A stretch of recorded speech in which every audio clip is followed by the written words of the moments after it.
제 임기는 총선 이후까지 이어지는 것으로 알고 있는데요.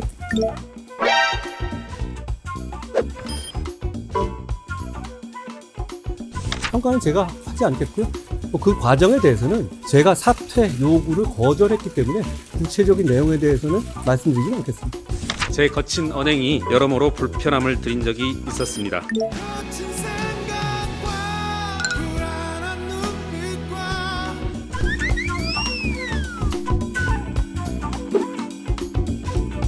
저는 선민후사하겠습니다. 한동훈 국민의힘 비상대책위원장이 용산 대통령실의 사퇴 요구를 거절하며 4월 총선까지 당을 진두지휘할 것이라는 뜻을 내비쳤습니다. 윤석열 대통령은 같은 날 민생토론회를 약 30분가량 앞두고 불참을 선언했는데요. 한동훈 국민의힘 비상대책위원장은 22일 국회에서 대통령실의 사퇴 요구 및 당무 개입 여부에 대한 질문에 평가는 제가 하지 않겠고요. 그 과정에 대해서는 제가 사퇴 요구를 거절했기 때문에 구체적인 내용에 대해서는 말씀드리지 않겠습니다. 이같이 밝혔습니다.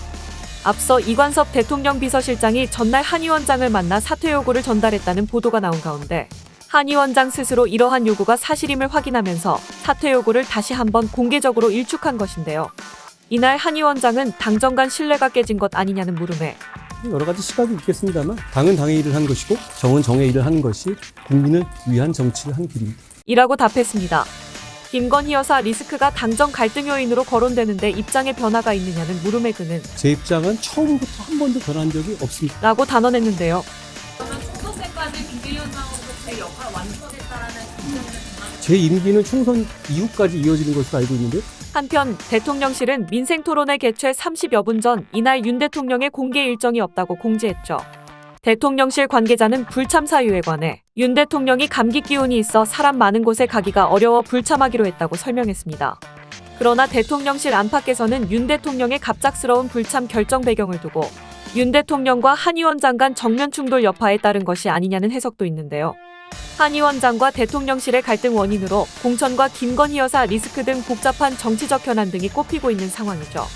이와 관련 김경률 국민의힘 비상대책위원은 22일 김건희 여사 리스크에 대한 입장에 대해 얼마 전 제가 우리 당의 대구 경북 의원님들께 분별없는 발언을 하였습니다. 다시 한번 이 자리에서 죄송하다는 말씀을 올립니다.